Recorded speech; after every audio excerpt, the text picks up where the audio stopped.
मैं मीर जादव की उस नस्ल से था जिसमें हाथ में पावर और जुबान में घमंड विरासत में मिलता है। मेरे बाप का शहर में सिर्फ नाम ही नहीं बल्कि उनका दबदबा चलता था। यूनिवर्सिटी में मेरा रौब कुछ ऐसा था कि प्रोफेसर भी मेरी आंखों में आंखें डालकर बात नहीं करते थे और बाकी क्लासमेट्स तो जैसे मेरे साय से भी डरते थे। जब मैं कैंटीन में बैठता तो लोग रास्ता बदल लेते, किसी का हंसना बोलना या अपने हक के लिए आवाज उठाना जैसे मेरी शान के खिलाफ होता था। मैं और मेरे कुछ खास दोस्त जो मेरे इशारों पर चलते थे, यूनिवर्सिटी की हर एक नई एंट्री का अपने ही तरीके से स्वागत करते थे। हम उनकी जिंदगी को मुश्किल बनाने में खूब मजे लेते थे। लड़कों को जबरदस्ती महफिलों में घसीटना, लड़कियों पर ताने कसना, कभी किसी की फाइल छीन लेना, कभी किसी की सीट पर कब्जा करना हमारे लिए बस एक तफरी थी। एक दिन मैं हमेशा की तरह अपनी गैंग के साथ बैठा था जब यूनिवर्सिटी की गैलरी में मुझे एक नई लड़की नजर आई। चेहरे पर कॉन्फिडेंस, आंखों में चमक और चाल में अजीब सा गुरूर था, जैसे सबको नजरअंदाज करके सिर्फ अपने लक्ष्य की तरफ जा रही हो।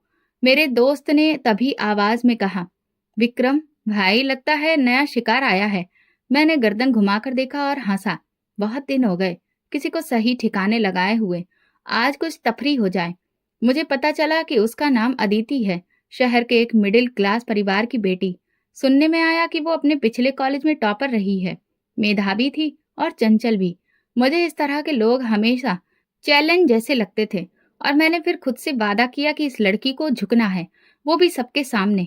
जब वो मेरे पास से गुजरी, मैंने अपने पैर थोड़ा आगे कर दिए। जैसे ही उसका पैर मेरे जूते से टकराया, वो जमीन पर गिर पड़ी। उसके हाथ में किताबें थीं जो जमीन पर बिखर गईं। मेरे ग्रुप के लड़के हंसने लगे, मैं भी मुस्कुराने लगा। वो जमीन से उठी, धूल झाड़ी और सीधा मेरी तरफ आई। तुम्हें तमीज नहीं है? उसकी आवाज में कोई डर नहीं था, ना ही झिझक, सिर्फ गुस्सा था। मैं हल्की मुस्कुराहट के साथ जवाब देने लगा, अरे गलती से पैर आगे हो गया होगा, इसमें इतना सीरियस होने की क्या जरूरत है। वो एक पल खामोश रही, फिर अचानक पूरी ताकत से मेरे मुंह पर थप्पड़ मारा। सबकी हंसी जैसे थम गई।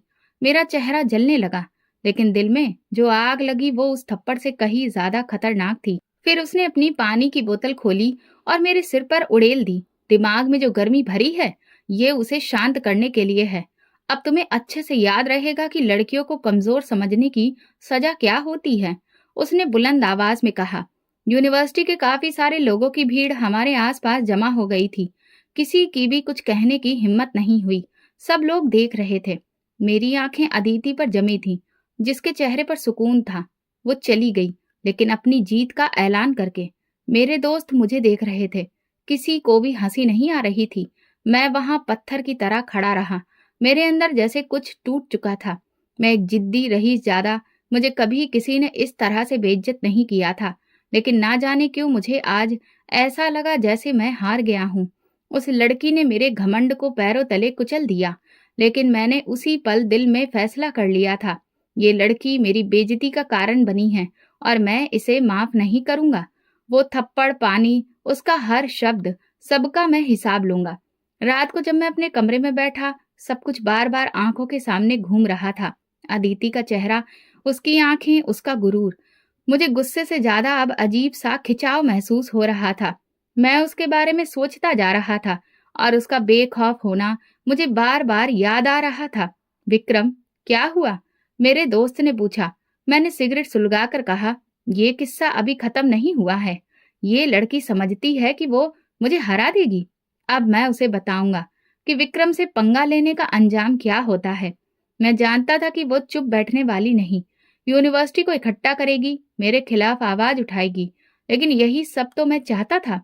मैं उसकी हर हरकत को अब अपने गुरूर का हिस्सा बना चुका था।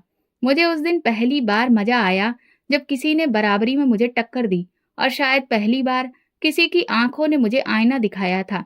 पर मैं विक्रम हूँ और आईने को तोड़ने का हुनर मैं जानता हूँ। लेकिन मैं नहीं जानता था कि ये लड़की मेरे घमंड को नहीं, मेरी जिंदगी को बदलने आई है। यूनिवर्सिटी में अगले दिन जैसे एक खामोश तूफान आया था। सबके होठों पर एक ही बात थी, विक्रम को थप्पड़ पड़ा है। मैं जिस रास्ते से गुजरता लोग नजरें चुरा लेते, कुछ दबी दबी हंसी हंसते। मेरे लिए ये किसी दुश्मन की गोली से ज्यादा दर्दनाक था। मेरे ग्रुप के लड़के जो हर वक्त मेरी हाँ में हाँ मिलाते थे, अब मुझसे बात करने से भी बच रहे थे। उनकी आंखों में सवाल था। विक्रम भाई, अब क्या करेंगे? लेकिन मैं कुछ नहीं बोला। मेरे अंदर कुछ और ही चल रहा था, लेकिन मैंने चेहरे पर कुछ भी जाहिर नहीं होने दिया। मैंने अगले 2 दिन तक अदिति को नजरअंदाज किया। वो जिस क्लास में जाती, मैं पीछे नहीं जाता। मुझे भरोसा था कि वो खुद मेरे पास आएगी, माफी मांगने शर्मिंदा होकर। लेकिन वो तो अपने काम में व्यस्त रही। लाइब्रेरी जाती, दोस्तों से हंसी मजाक करती, सेमिनार में सवाल जवाब करती, जैसे कुछ हुआ ही ना हो। तीसरे दिन मैंने सोचा उसे इस बात का अंदाजा दिलाना पड़ेगा कि मैं यहाँ कौन हूँ। मैंने अपनी पावर दिखाने का फैसला किया। एडमिन ब्लॉक गया, अदिति की फाइल निकलवाई, उसके क्लासेस, असाइनमेंट्स, मार्क्स सब कुछ नोट किया। फिर उसके कोर्स के लेक्चर्स से भी मिला। सर, इस लड़की का व्यवहार बहुत बुरा है। ये बहुत बदतमीज है। क्लास में डिसिप्लिन भी नहीं रखती। अगर कहीं शिकायत दर्ज हो जाए। मैंने बात अधूरी छोड़ी। लेक्चरर ने उलझकर कहा, लेकिन वो तो क्लास की सबसे एक्टिव स्टूडेंट है। मैं मुस्कुराया। एक्टिव होना और बेइज्जती करना दो अलग बातें हैं सर। आप तो समझदार आदमी हैं। वो बात समझ गए। अगले हफ्ते अदिति को एक वार्निंग नोटिस मिल गया कि उसके क्लास में गैर जिम्मेदार व्यवहार की शिकायत आई है। वो नोटिस यूनिवर्सिटी के नोटिस बोर्ड पर चिपका हुआ था ताकि हर कोई देख सके। मैं वहीं पास में खड़ा था। जब अदिति ने नोटिस पढ़ा, उसके माथे पर बल पड़े और आंखों में एक चमक आई, जैसे वो समझ गई हो कि ये मेरा काम है। लेकिन ना तो वो मेरे पास आई और ना ही कोई सफाई दी। जैसे मेरे हर बार से पहले ही उसने ढाल तैयार कर रखी हो। मेरे लिए ये और भी बर्दाश्त करना मुश्किल हो गया था। मैंने उसके ग्रुप के एक लड़के को अपने पास बुलाया, जो अदिति के काफी करीब था। यार सुनो, वो लड़की अपने आप को क्या समझती है? अगर मुझसे कोई दिक्कत है तो सामने आकर बात करे। क्या तुम इस बारे में उससे पूछ सकते हो? उसने कंधे उचकाए। सर, वो किसी से बात नहीं कर रही। पिछले 2 दिन से बिल्कुल खामोश है। उसकी बात सुनकर मैं गंभीरता से सोचने लगा। शायद ये मेरे वार का असर है। लेकिन अगले दिन जब मैं यूनिवर्सिटी आया तो अजीब सा सन्नाटा महसूस हुआ। अदिति नजर नहीं आई, ना लाइब्रेरी में, ना क्लासेस में, ना कैंटीन में। मैंने एक लड़की से पूछा, आज अदिति नहीं आई? उसने कहा, अरे आपको नहीं पता, उसने यूनिवर्सिटी छोड़ दी। मेरी सांसें रुकने लगीं। क्या? छोड़ दी? क्यों? पता नहीं। कह रही थी घर वालों को कुछ परेशानी है। मैं वहीं बैठ गया। ऐसा लगा जैसे मैदान खाली हो गया हो। जो जंग लड़नी थी, वो कॉम्पिटिटर ही गायब हो गया था। ये जीत नहीं थी, ये बेचैनी थी। मेरी जंग अधूरी रह गई थी। मैंने एडमिन से उसका एड्रेस निकलवाया, नंबर निकालने की कोशिश की, लेकिन नाकाम रहा। फिर मैंने उसके एक दोस्त को कॉल किया, जो कभी उसके साथ कॉफी पीती थी। तुम्हें कुछ पता है कि वो कहाँ गई? विक्रम, छोड़ दो। वो तुमसे बात नहीं करना चाहती। उसने खुद कहा था कि तुम जैसे लोगों से दूर रहना ही ठीक है। उसने मेरे बारे में ये कहा? मैंने दांत पीस लिए। हाँ, और ये भी कहा कि अगर कभी दोबारा यूनिवर्सिटी आई तो सिर्फ तुमसे बदला लेने आएगी। ये बात मेरे दिल में उतर गई। बदला? वो मुझसे बदला लेगी? मैं हंसा। तो फिर ठीक है, अब मैं उसका इंतजार नहीं करूंगा।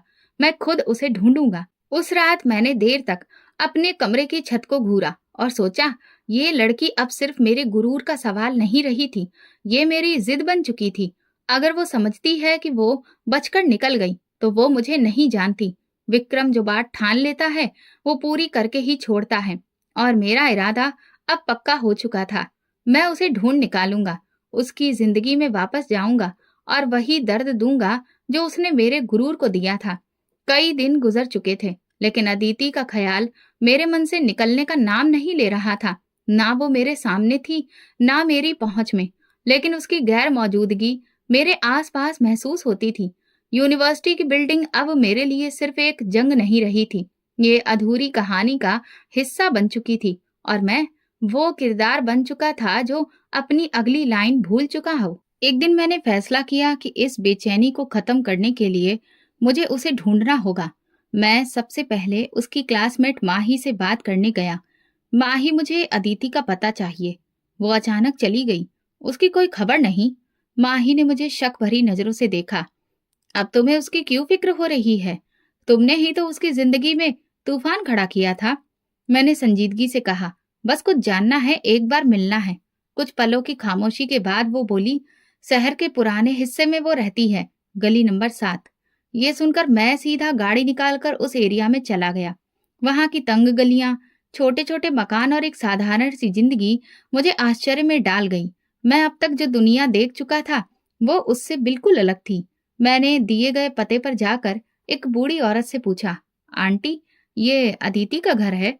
उसने कहा हाँ, लेकिन अब वो यहाँ नहीं रहती। उसके पापा ने उसे नानी के घर भेज दिया है, कुछ दिनों के लिए। क्यों?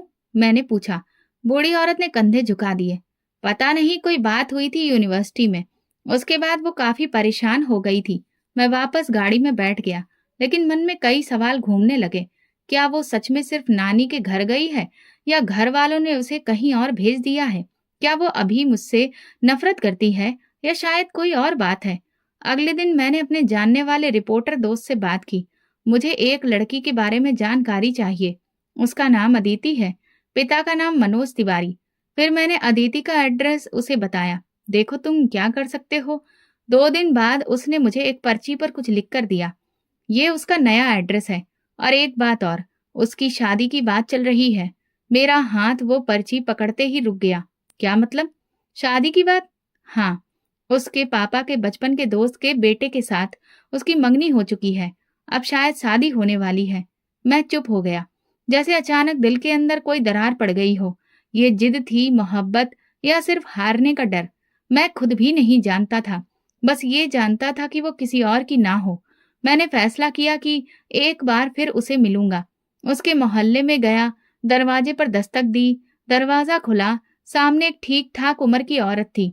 नमस्ते, मुझे अदिति से मिलना है। मैं उसकी यूनिवर्सिटी का दोस्त हूँ। उस औरत ने शक भरी नजरों से देखा। वो भी बाहर गई है। क्या बात है बेटा? बस उससे कहिए कि विक्रम आया था, वो समझ जाएगी। मैंने सोचा, अगर वो वाकई मेरी तरफ कुछ महसूस करती होगी तो मुझसे बात करेगी, नहीं करेगी तो ये सब खत्म। 2 दिन बाद मैंने उसकी पड़ोसन लड़की को देखा, जो यूनिवर्सिटी में उसके साथ थी। मैंने उसे रोका। तुम अदिति की दोस्त हो ना? सुनो, क्या ये सच है कि उसकी शादी हो रही है? लड़की ने उदास अंदाज में कहा, हाँ। उसके घर वालों को तुम्हारे और उसके बीच होने वाले झगड़े की खबर मिल गई थी।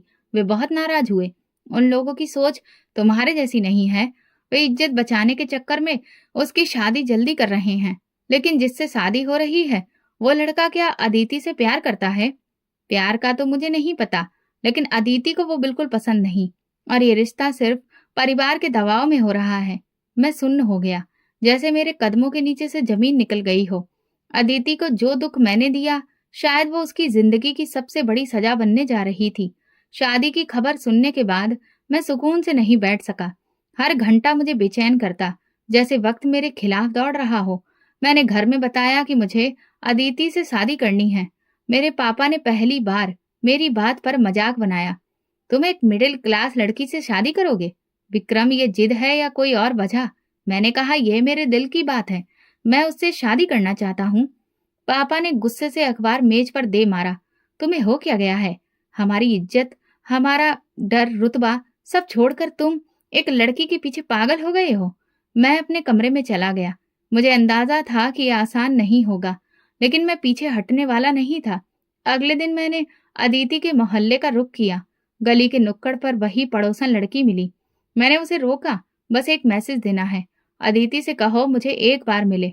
लड़की ने इनकार किया। वो नहीं मिलेगी। उसके माँ बाप ने सख्ती से मना किया है। और वैसे भी शादी की तारीख तय हो चुकी है। कब है शादी? अगले हफ्ते। मेरे कदम वहीं जम गए। एक हफ्ता सिर्फ 7 दिन थे मेरे पास। मैं अगले ही दिन अदिति के घर के पास बाजार में उसे देख बैठा। उसके साथ उसकी माँ थी। वो कपड़े खरीद रही थी, लेकिन चेहरा उदास था, जैसे वो खुद इस फैसले का हिस्सा ना हो, सिर्फ नाटक कर रही हो, जो दूसरों की लिखी हुई कहानी में अपनी लाइनें बोल रही हो। जब उसकी माँ किसी और दुकान में गई तो मैंने फौरन उसका रास्ता रोका। वो चौंक गई, नजर चुराई और मुड़ने लगी, लेकिन मैंने धीरे से उसकी बाजू थाम ली। अदिति, एक बार मेरी बात सुन लो प्लीज। उसने नजरें उठाकर मुझे देखा। विक्रम, तुम यहाँ क्यों आए हो? इसलिए कि मैं तुमसे प्यार करता हूँ। इस शादी को मत होने दो। मैं सच में बदल चुका हूँ। उसने तंज भरी मुस्कुराहट दी। तुम बदल गए हो? जब तुमने मुझे नीचा दिखाया था, तब ये ख्याल क्यों नहीं आया तुम्हें? मेरी इज्जत को तमाशा बनाने में तुम्हें खुशी मिली थी, और आज तुम मोहब्बत की बातें कर रहे हो। मैं जानता हूँ कि मुझसे गलती हुई, लेकिन मैं खुद को सजा दे चुका हूँ। तुम्हारे बिना जी नहीं पाऊंगा। वो चुप रही। सिर्फ एक बार बोली, विक्रम, मेरे लिए सब कुछ खत्म हो चुका है, तुम्हें ये बात समझनी चाहिए। वो चली गई। मैं काफी देर वहीं खड़ा रहा। उसी रात मैंने अदिति की सहेली के जरिए एक और संदेश भिजवाया। अगर तुमने शादी की तो मैं अपनी जान ले लूंगा। ये कोई धमकी नहीं, हकीकत है, क्योंकि मेरे पास अब तुम्हारे सिवा कुछ नहीं बचा। मैसेज गया लेकिन कोई जवाब नहीं आया। मैं इंतजार करता रहा। हर घंटा एक सदी के जैसा लग रहा था। फिर वो दिन आ गया जब उसकी शादी थी। मैंने फैसला कर लिया कि मैं वो कर गुजरूंगा जो मैंने कहा था। अगर वो मेरी नहीं हुई तो फिर इस जिंदगी का क्या फायदा।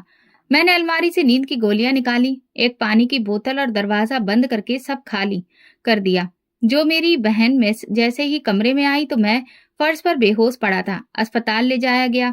मेरे मुंह से जो झाग आ रहा था उसे साफ किया गया। डॉक्टर ने कहा अगर आधा घंटा और देर हो जाती तो फिर बचना मुश्किल था। मेरे माँ बाप खामोश थे। माँ की आंखों में आंसू और पापा कुछ भी कहने के काबिल नहीं थे। अस्पताल के बिस्तर पर लेटे हुए मैं सिर्फ एक ही चेहरा देख रहा था, अदिति। शायद इस वक्त किसी ने उसे ये खबर दी। किसी ने कहा विक्रम ने तुम्हारे लिए जान देने की कोशिश की है। मैं नहीं जानता वो क्या सोच रही थी, लेकिन अगले दिन जब मैं अस्पताल के कमरे में आंखें खोल रहा था, मुझे मेरे दोस्त ने अदिति की शादी की फोटो दिखाई। वो लाल जोड़े में थी, खामोश झुकी नजर के साथ। किसी और की वो हो चुकी थी। मैंने नजरें फेर ली। कोई शोर नहीं था अंदर, सिर्फ खालीपन था। मैं हार गया था, शायद अदिति से, शायद खुद से। अस्पताल से वापसी के बाद मेरे आसपास का माहौल बदल चुका था। माँ बाप की नजरें मुझ पर और ज्यादा गहरी हो चुकी थी। मैंने भी खामोशी ओढ़ ली, ना दोस्तों से मेल जोल रखा और ना घर वालों से बहस की। दिन का ज्यादातर वक्त कमरे में गुजरने लगा, लेकिन अंदर कहीं एक उलझन थी जो चैन से बैठने नहीं देती थी। खुद को व्यस्त रखने के लिए मैंने अपने पापा का ऑफिस ज्वाइन करने का फैसला किया। उन्होंने देखा तो जैसे उन्हें यकीन नहीं हो रहा था। पक्का? तुम ऑफिस में जाओगे? वक्त बर्बाद नहीं करोगे? हाँ। मैं अब और अपना समय खराब नहीं करना चाहता। फिर वो चुप रहे, लेकिन उनकी आंखों में उम्मीद की चमक आ गई। शायद उन्हें लगा कि मैं जिंदगी की तरफ लौटने लगा हूँ, लेकिन सच्चाई इससे बिल्कुल अलग थी। ऑफिस का माहौल मेरे लिए नया था। रिपोर्ट्स, फाइल्स, मीटिंग्स, सब कुछ एक अलग दुनिया थी। मैं उन कामों में व्यस्त रहने की कोशिश करता, लेकिन ध्यान अक्सर कहीं और चला जाता। एक दिन ऑफिस में दोपहर का वक्त था। मैं लॉबी में खड़ा मोबाइल पर मैसेज देख रहा था जब एक कपल अंदर आया। उस आदमी ने नेवी ब्लू शर्ट पहन रखी थी और साथ वाली लड़की ने हल्की गुलाबी रंग की साड़ी। उन दोनों को देखकर मैं कुछ लम्हों के लिए पत्थर हो गया। वो अदिति थी, अपने पति के साथ। सामने वाले काउंटर पर वे किसी से बात कर रहे थे। उसका पति काफी खुशमिजाज लग रहा था। हाथ में फाइलें थी। वो बार बार अदिति से राय लेता, हंसता, कुछ लिखता, फिर आगे बढ़ता। अदिति खामोशी से साथ खड़ी थी, लेकिन उसकी मौजूदगी मेरे अंदर एक अजीब हलचल पैदा कर रही थी। मैंने खुद को संभाला और पीछे जाकर अपनी सीट पर बैठ गया। दिल चाह रहा था बाहर निकल जाऊं, लेकिन आंखें बार बार दरवाजे की तरफ उठती। कुछ ही देर बाद वे दोनों मेरे डेस्क के पास से गुजरे। उनकी नजरें मेरी तरफ नहीं उठी, लेकिन मैंने साफ देखा, अदिति ने मुझे पहचान लिया था। एक कलीग ने आकर बताया, सर, जो लोग आए थे वो आपकी नई समिति के पार्टनर हैं। उनकी वाइफ का नाम अदिति है। शायद आप जानते हो। हाँ, जानता हूँ। बस इतना कहकर मैं चुप हो गया। उसी रात मैं देर तक ऑफिस में बैठा रहा। सब जा चुके थे, सिर्फ मैं था और मेरा अकेलापन। अगले दिन मैंने उस प्रोजेक्ट की सारी फाइलें मंगवाई जिसमें वो इंसान शामिल था। उसका नाम अमर था। उसके बारे में पढ़ा, उसका बिजनेस प्रोफाइल निकलवाया। पता चला कि वो मिडिल क्लास फैमिली से तरक्की करके एक कामयाब बिजनेसमैन बन चुका है। इज्जतदार, ईमानदार और खानदानी लोग उसकी तारीफ करते थे। दिल में कुछ और उलझन होने लगी। मैंने एक कलीग से पूछा, अमर अपनी वाइफ को साथ क्यों लाया था कल? कह रहा था कि वाइफ की एडवाइस बहुत जरूरी होती है। वो अपना हर फैसला अपनी पत्नी से सलाह लेकर करता है। ये सुनते ही मुझे जैसे किसी ने आईना दिखा दिया हो। मैं जिसे कमजोर और आम समझता था, वो आज किसी के फैसलों में शामिल थी, इज्जत के साथ, मोहब्बत के साथ, और मैं सिर्फ एक अतीत था। मैंने अगले हफ्ते में अमर से एक मीटिंग रखी। मकसद सिर्फ एक था, उसे करीब से जानना। मीटिंग में वो खुलकर बात करता रहा, अपने प्रोजेक्ट्स और एम्बिशंस के बारे में बताता रहा। मैं सुनता रहा। सिर हिलाता रहा, लेकिन अंदर ही अंदर किसी और जंग में उलझा हुआ था। जब वो जाने लगा तो मैंने कहा, अमर साहब, आपकी पत्नी बड़ी खुशनसीब है जो आप जैसे पति उन्हें मिले हैं। वो मुस्कुराया। नहीं, लकी तो मैं हूं जो अदिति जैसी समझदार और वफादार पत्नी मिली है। ये सुनकर मेरा दिल और डूब गया। अदिति के नाम किसी और के फक्र से जुड़ा सुनना मेरे लिए किसी हार से कम नहीं था। मैं समझ चुका था कि अगर अदिति को दोबारा अपनी जिंदगी में लाना है तो अमर के होते हुए उस तक पहुंचना मुमकिन नहीं। उसके आसपास मौजूद दीवारों को कमजोर करना पड़ेगा, और उन दीवारों में सबसे मजबूत अमर ही था। वो उसका पति था, उसका रखवाला, उसका भरोसा। मुझे वही भरोसा तोड़ना था। मैंने अमर के साथ काम के बहाने और ज्यादा वक्त गुजारना शुरू किया। हर मीटिंग में हल्की बातों से शुरुआत, धीरे धीरे उसके पर्सनल मामलों की तरफ मैं बढ़ता गया। वो बेफिक्र इंसान था, दूसरों की बातों में जल्दी आ जाता था। एक दिन मैंने उससे पूछा, अमर, तुम्हारी शादी को कितना वक्त हुआ है? बस 4 महीने। और अदिति कैसी पत्नी है? वो मुस्कुराया। समझदार है, लेकिन थोड़ी खामोश मिजाज है। कम बोलती है और अपनी बातें अपने तक रखती है। ये तो अच्छी बात है, लेकिन कभी कभी खामोशी बहुत कुछ छुपा भी लेती है। मैं इस बात को यूं ही छोड़ दिया। उसने चौंक कर मेरी तरफ देखा। क्या मतलब? नहीं, बस यूं ही कहा। मैं किसी पर शक नहीं कर रहा। अदिति समझदार लगती है। शायद कुछ बातें वो अतीत में छोड़ आई हो, जिन पर अब वो पर्दा डालना बेहतर समझती है। अमर खामोश हो गया। मैंने बात बदल दी, लेकिन शक का बीज बो चुका था। अगले दिन मैं ऑफिस की कैंटीन में अमर को अकेले बैठा देखा। उसके पास जाकर बैठ गया। वो उलझा हुआ लग रहा था। सब ठीक है? हाँ, बस थोड़ा सा टेंशन है। कभी कभी लगता है कि अदिति दिल से मेरे साथ नहीं है। शायद वो किसी और को नहीं भूल पाई है। मैंने नरमी से कहा, जैसे सिर्फ हमदर्दी का इजहार कर रहा हूँ। क्या तुम कुछ जानते हो विक्रम? अरे नहीं यार, बस अंदाजा है। यूनिवर्सिटी में कुछ सुना था, लेकिन तुम्हें बताना ठीक नहीं समझा। अब बताओ। वो जिद पर आ गया। यूनिवर्सिटी में उसका किसी के साथ झगड़ा हुआ था। वो लड़का उसके पीछे दीवाना हो गया था। सुना है उसने खुद की जान लेने की भी कोशिश की थी। बहुत सी बातें थी, लेकिन मुझे लगा शादी के बाद सब खत्म हो गया होगा। अमर की आंखों में उलझन दिखने लगी। वो लड़का कौन था? मैं हंसा। अरे यार, रहने दो। वो बातें पुरानी थी, और मैं ही चाहता था कि तुम दोनों के बीच कुछ हो। यही वो बात थी जिसने उसके दिल में शक का कांटा गाड़ दिया। अगले कुछ दिनों में मैंने और भी कुछ बातों को छेड़ना शुरू किया। अदिति आजकल कुछ उलझी उलझी लगती है। तुमने महसूस नहीं किया? या फिर याद है, तुमने कहा था वो मोबाइल बहुत कम इस्तेमाल करती है। मैं जानता था कि अमर बहुत जल्दी भरोसा करने वाला इंसान है, लेकिन वही लोग जब धोखा महसूस करते हैं तो सबसे ज्यादा टूटते हैं। कुछ दिन बाद अमर ने ऑफिस में मुझसे पूछा, विक्रम, तुम्हारे पास अदिति की यूनिवर्सिटी की कोई तस्वीर या खबर है? मैं जानना चाहता हूँ, वाकई में कुछ था या नहीं। मैंने उस लम्हे का बहुत इंतजार किया था। मैंने अपनी पुरानी फाइल में से एक ग्रुप फोटो निकाली, जिसमें अदिति और मैं एक ही लाइन में खड़े थे। तस्वीर तो साधारण थी, लेकिन वक्त और माहौल ने उसे खास बना दिया था। बस एक यादगार है, बाकी तुम खुद अंदाजा लगा लो। उसी शाम मुझे पता चला कि अमर और अदिति के बीच पहली बार तीखी बहस का झगड़ा हुआ। अमर ने सवाल किया और अदिति ने सफाई दी, मगर शक के एक बार जन्म लेने के बाद हर सच और हर बात झूठ लगने लगती है। अगले दिन अमर ऑफिस आया तो खामोश था। मैंने कुछ नहीं पूछा, उसे खुद ही कहना था, विक्रम, तुम ठीक थे। शायद मैंने बहुत जल्दी भरोसा कर लिया। अदिति मुझसे कुछ छुपा रही है। मुझे अफसोस है कि तुम्हें ये सब सुनना पड़ा, लेकिन सच्चाई जानना जरूरी था। इस हफ्ते मैं अदिति को पहली बार अकेले देखा, एक पार्किंग लॉट में। वो गाड़ी में बैठी थी, आंखें नम थी। शायद अमर ने उसे दोबारा कुछ कहा होगा, या फिर शक ने उसकी जिंदगी में जहर घोल दिया। मैंने दूर से देखा और दिल में सोचा, ये तो सिर्फ शुरुआत है। अब वो टूटेगी, और जब वो पूरी तरह से बिखर जाएगी तब मैं सामने आऊंगा, जैसे एक मसीहा आता है। ऑफिस में काम के दौरान एक दिन अमर मेरे कैबिन में आया। थका हुआ चेहरा, आंखों में बेयकीनी, हाथ में फाइल थी, लेकिन वो मेज पर रखने की बजाय मेरे सामने खड़ा रहा। विक्रम, क्या तुम वाकई में समझते हो कि कुछ लोग शादी के काबिल नहीं होते? मैंने आंख उठाकर उसे देखा। ये बात तो इस पर डिपेंड करती है कि शादी मोहब्बत पर हुई थी या सिर्फ मजबूरी पर। अमर कुर्सी पर बैठ गया।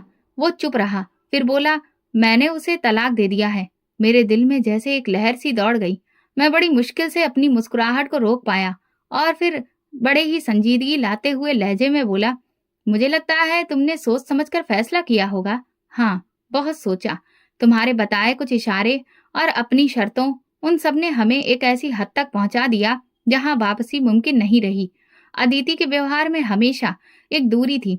वो मेरे साथ थी लेकिन दिल कहीं और था। मैं तुम्हारे साथ हूं अमर, अगर कभी किसी मदद की जरूरत हो तो। नहीं, अब किसी चीज की जरूरत नहीं।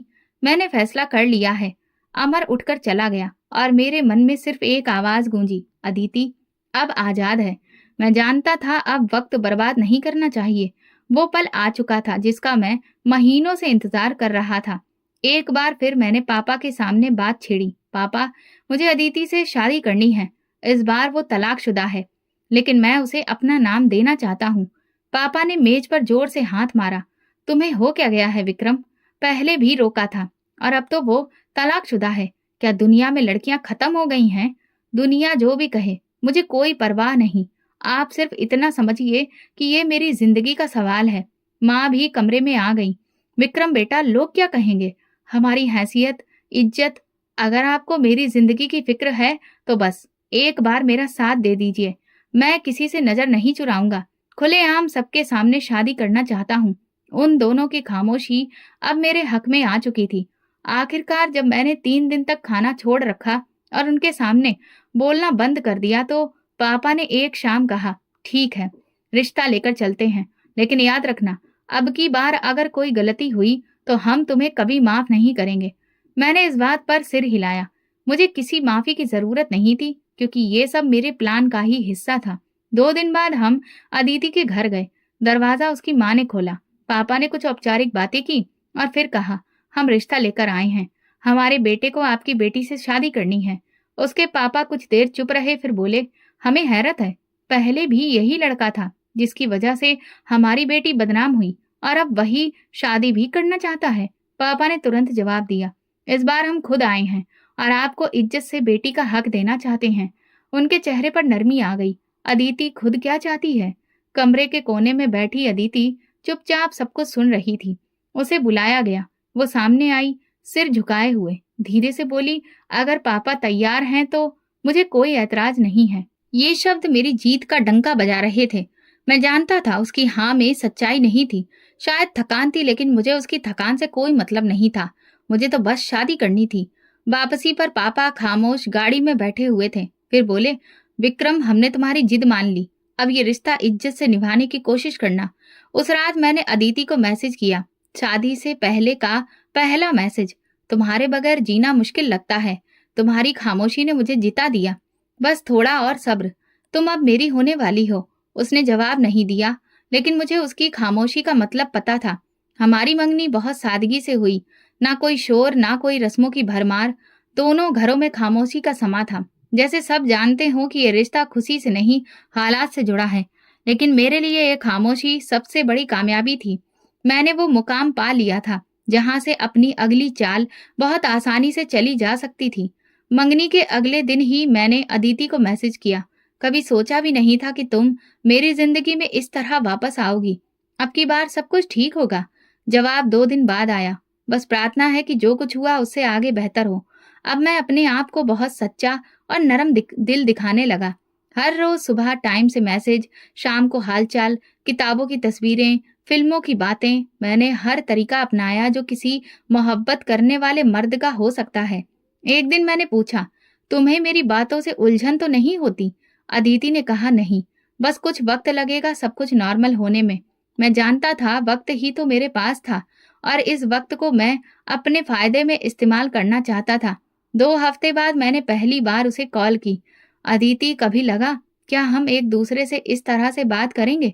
नहीं, सच कहूं तो नहीं लगा था, और अब कुछ चीजें वक्त के साथ बदल जाती हैं। मैंने बात आगे नहीं बढ़ाई, लेकिन दिल में एक और निशान लगा लिया। जितना वो नरम हो रही थी उतना ही मेरा प्लान सख्त हो रहा था। हफ्ते में एक बार मैं उसके घर जाता, माँ के हाथ की चाय, छोटे भाई की शरारत और अदिति की खामोश मौजूदगी में सब कुछ बर्दाश्त करता, बल्कि प्यार से जवाब देता। एक दिन मैंने उसके छोटे भाई को साइकिल लेकर दी, माँ को साड़ी दी, पापा के लिए अच्छी कमीज लाया। मैं वो सब कुछ कर रहा था जो एक बेहतरीन दामाद करता है, लेकिन हर अमल मेरे अंदर की एक कड़ी लहर को दबाने के लिए था। जो सिर्फ सही वक्त का इंतजार कर रही थी। मंगनी के 1 महीने बाद अदिति ने पहली बार खुद से मैसेज किया, विक्रम, लगता है तुम सच में बदल गए हो। मैंने जवाब दिया, तुमने मुझे बदल दिया। तुम ही वो वजह हो जिसने मुझे खुद को पहचानने पर मजबूर किया। इसके बाद वो मुझसे ज्यादा खुलकर बात करने लगी।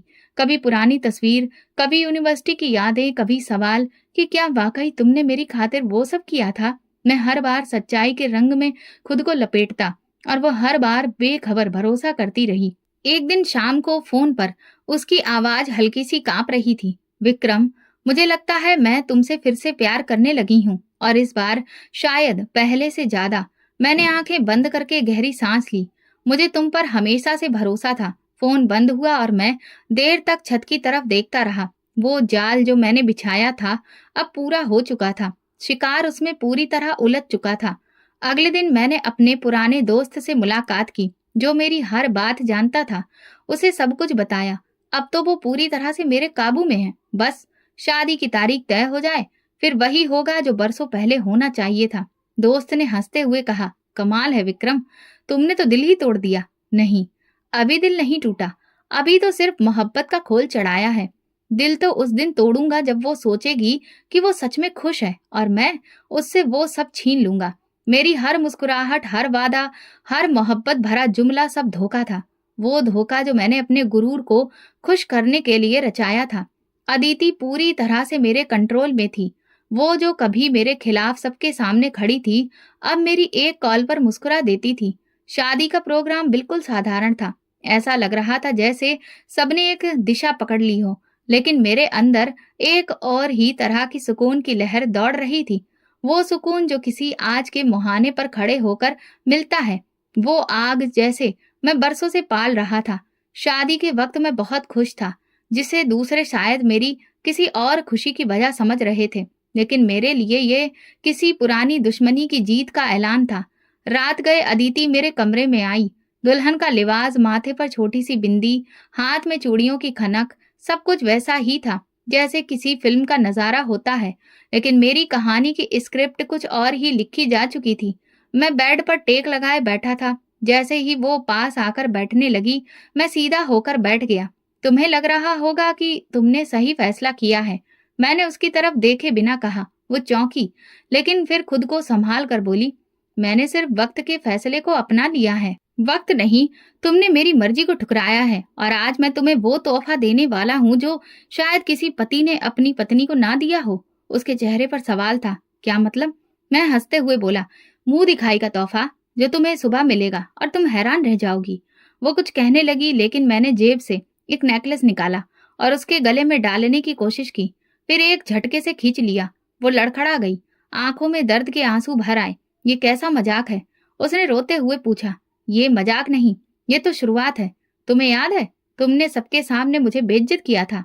आज उसी बेइज्जती का पहला अंजाम तुम्हें मिला है।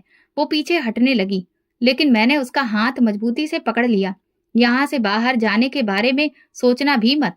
शादी करके लाया हूँ, तुम पर पूरा हक है मेरा। विक्रम, तुम होश में तो हो? उसकी आवाज कांप रही थी। होश? उसी दिन था जब तुमने सबके सामने मुझे थप्पड़ मारा था।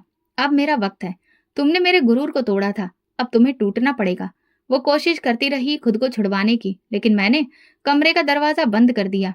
उसकी सिसकियां दीवारों से टकरा रही थी, लेकिन मेरी सोचने समझने की क्षमता खत्म हो चुकी थी। मुझे जाने दो विक्रम, प्लीज। मैं तुमसे माफी भी मांग चुकी हूँ। क्या तुम्हें अब भी सुकून नहीं मिला? अभी कहाँ मिला है? अभी तो रात शुरू हुई है। तुम्हें वो सब कुछ महसूस करना है जो मैंने सहा, बल्कि उससे भी ज्यादा। रात का हर लम्हा उसके लिए एक कैद खाना बन गया। मैंने उसे मानसिक रूप से ही नहीं, हर तरह से तोड़ देने की पूरी कोशिश की। सुबह जब वो नींद में टूटी हुई बिस्तर के कोने में बैठी थी, मैंने साइड टेबल से एक फाइल निकाली। ये है तुम्हारा मुंह दिखाई का तोहफा। उसने कांपते हाथों से फाइल खोली। तलाक के कागज। तुम ये क्या कर रहे हो विक्रम? क्योंकि तुम सिर्फ मेरे अहंकार का शिकार थी। मुझे तुमसे कभी प्यार नहीं था। ये सब एक प्लान था, और तुम उस प्लान का हिस्सा। वो कुछ कहने के काबिल ही नहीं रही। उसकी आंखों से लगातार आंसू बहते रहे, और चेहरे पर ऐसा सदमा था जो कि शब्दों से बयान ही नहीं हो सकता था। याद है, तुम खुद को बहुत समझदार समझती थी, टॉपर, बागी। आज देख लो, तुम भी एक मोहरा बनकर रह गई हो। और हाँ, ये पैसे ले लो, तुम्हारी कल रात की कीमत। मैंने कुछ नोट उसके सामने फेंके। उसने नोटों को नहीं देखा, बस मुझे घूरती रही। तुमने जो किया उसका अंजाम तुम्हें खुद भुगतना होगा। मैं हंस पड़ा। हो सकता है, लेकिन आज की रात मेरी थी और तुम एक कैदी, यही काफी है। वो खामोशी से उठी, नेकलेस जो उसकी गर्दन में लटका था उसे खोला और मेज पर रखा, फिर दरवाजा खोलकर बाहर चली गई। मैंने एक लंबी सांस ली और खुद से कहा, ये तो सिर्फ शुरुआत है। सुबह जब मेरे माँ बाप ने दरवाजा खोला तो अदिति जा चुकी थी। ना कोई सामान, ना कोई बात, सिर्फ वो पैसे मेज पर रखे थे जो मैंने कल रात फेंके थे, और साथ में वो नेकलेस जो शादी की रात जबरदस्ती पहनाया था। मेरी माँ ने वो चीजें उठाई और चौंक गई। ये क्या है? अदिति कहाँ गई? मैंने धीरे से कहा। चली गई, उसे तलाक दे दिया है। पापा कुर्सी से उठ गए। तुम होश में तो हो विक्रम? बिल्कुल। शादी हुई और एक दिन बाद खत्म, यही सब कुछ काफी था। इस बात का बदला लिया तुमने। वो तो पहले ही टूटी हुई थी, तुम्हें और क्या चाहिए था? माँ की आंखों में भी यकीन नहीं था। मुझे वो चाहिए था जो बरसों पहले उसने मुझसे छीन लिया था, इज्जत, गुरूर। पापा ने सख्त लहजे में कहा, विक्रम, ये इज्जत ऐसे वापस नहीं आती। तुमने खुद को बर्बाद कर लिया है। मैंने कोई जवाब नहीं दिया। दिल में सिर्फ एक बात थी, मेरा काम पूरा हो गया। दोपहर तक बात मोहल्ले में फैल चुकी थी। शादी के अगले दिन ही तलाक। लोग हैरान थे, बातें कर रहे थे, मगर मैं कमरे में खामोश बैठा था। अदिति के घर पर भी माहौल बदल चुका था। उसके माँ बाप ने जब उसे दरवाजे पर देखा तो पहले तो कुछ समझ नहीं पाए, लेकिन उसकी खामोशी, खाली हाथ और आंखों में उदासी सब कुछ बयां कर गए। क्या हुआ? माँ ने पूछा। उसने हाथ में पकड़े कागज उनके सामने रखे और सिर्फ इतना कहा, तलाक हो गया है। उसके पापा ने कागज देखे और कुर्सी पर बैठ गए। ना वो ठीक से बोले, ना कुछ कहा। माँ के आंसू बहने लगे, लेकिन अदिति चुप रही, जैसे सब कुछ पहले से जानती हो। अगले दिन एक पुराना जानने वाला मेरे ऑफिस आया। चेहरे से वो अदिति के मोहल्ले का लग रहा था। विक्रम, सब लोग कह रहे हैं कि आपने बहुत गलत किया। वो लड़की तो पहले ही सब कुछ हार चुकी थी, अब आपने उसे और बेइज्जत कर दिया। ये मेरा पर्सनल मैटर है, किसी को भी हक नहीं है कि इसमें बोले। आप ठीक कह रहे हैं, लेकिन कभी कभी पर्सनल फैसले दूसरों के लिए भी बात करने का मुद्दा बन जाते हैं। वो उठा और चला गया, लेकिन उसकी बात मेरे मन में रह गई। शाम को मैं ऑफिस से वापसी पर सड़क किनारे एक छोटे से होटल के सामने गाड़ी रोकी। वहां बैठे कुछ लड़के हंसी मजाक में अदिति की ही बातें कर रहे थे। सुना है विक्रम ने एक दिन बाद ही तलाक दे दिया बेचारी को। बेचारी कुछ नहीं, बस शादी कर लेने का सामान बन गई है। मैंने उनकी बातें सुनी और चुपचाप वहां से वापस आ गया। लोगों की जुबान पर जो बात मैं चाहता था वो आ चुकी थी, लेकिन अब उन बातों में खुशी महसूस नहीं हो रही थी। रात को मेज पर रखा नेकलेस नजर आया, वही नेकलेस जिससे मैंने अदिति को नीचा दिखाने की कोशिश की थी। मैंने उसे हाथ में लिया और कुछ लम्हे देखा, फिर अलमारी में रख दिया। अगली सुबह एक लेटर मेरे नाम आया। कोई नाम नहीं, कोई दस्तखत नहीं, सिर्फ एक सादा सा लिफाफा। मैं गई नहीं, तुमने खुद को खो दिया। तुम्हें लगा कि तुमने सब जीत लिया है, मगर तुम्हारे दिल में अब भी वही खालीपन है जिसे तुमने मुझ पर थोपने की कोशिश की। तुम जीते नहीं हो, सिर्फ अकेले रह गए हो। मैंने कागज फाड़कर फेंक दिया, लेकिन वो बातें मेरे दिमाग से चिपक गईं। 2 दिन बाद मेरे पापा ने मुझसे कहा, तुम्हें अब खुद सोचना है। तुमने जिस बुनियाद पर यह रिश्ता बनाया, सोचो उसका अंजाम क्या होगा। मैंने कहा, पापा, वो खत्म हो चुका है, उसकी कहानी मेरे लिए बंद हो गई है। लेकिन दिल गवाही नहीं दे रहा था। मैं जीत गया था, लेकिन इस जीत में जश्न का कोई पल नहीं था। अदिति खामोशी से चली गई। उसकी आंखों ने जो नहीं कहा वो सब कुछ कह चुकी थी। कुछ महीने गुजर गए, अदिति की वापसी नहीं हुई, लेकिन उसकी खामोशी ने मेरे आसपास एक अजीब सी उदासी छोड़ दी थी। एक दिन ऑफिस के प्रोजेक्ट के सिलसिले में मुझे लंदन जाना पड़ा। वहां जाकर काफी अलग महसूस हो रहा था। एक कॉन्फ्रेंस के बाद एक पार्टी में शामिल हुआ, जहां मेरी मुलाकात प्रीति से हुई। प्रीति, खूबसूरत चेहरा, आत्मविश्वास और बड़ी आसानी से बात करने वाली लड़की। वो एक इंटरनेशनल मार्केटिंग फर्म में काम करती थी। पहली बातचीत में वो जान गई कि मैं कौन हूँ, कहाँ से आया हूँ और क्या हैसियत रखता हूँ। अगले कुछ दिनों में हम बार बार मिलने लगे। मैंने उसे अपनी पहली शादी के बारे में बताया, लेकिन अपनी सच्चाई को छुपाकर। मैं चाहता था कि सब पीछे छोड़ दूं, एक नई जिंदगी शुरू करूं, जहां कोई पुराना जख्म ना हो। एक शाम मैंने कहा तो प्रीति ने मुस्कुराकर कहा, तो फिर देर किस बात की? मैंने लंदन में ही उससे शादी कर ली और कुछ हफ्तों के बाद उसे लेकर वापस इंडिया आ गया। मेरे माँ बाप को जैसे ही ये खबर मिली, उनकी नाराजगी बढ़ गई। एक बार फिर से अपनी मर्जी से, बिना हमसे बात किए, माँ ने गुस्से से कहा, ये मेरा फैसला है, प्रीति मेरी जिंदगी है। पापा ने कुछ भी नहीं कहा, वो चुपचाप कमरे से निकल गए। शुरुआती दिन ठीक से गुजरे। प्रीति हर चीज में इंटरेस्ट लेती थी, बिजनेस के फैसलों में, जमीनों के दस्तावेजों में, बैंक बैलेंस चेक करने में। मुझे लगा शायद वो सिर्फ एक अच्छी पत्नी है जो मेरे काम में हाथ बटाना चाहती है, लेकिन धीरे धीरे वो सारे फैसले खुद लेने लगी। एक दिन मैंने उसे एक प्रॉपर्टी के कागजात चेक करते हुए पाया। ये क्या कर रही हो? बस देख रही हूँ। क्यों? क्या देख रही हो? यही कि तुम्हारे हिस्से में कितने प्लॉट हैं। क्यों? अरे बस जानना चाहती थी। अगर कभी कुछ हो जाए तो मुझे सब पता होना चाहिए ना। पहले तो ये बात मुझे मामूली लगी, लेकिन शक का बीज दिल में लग चुका था।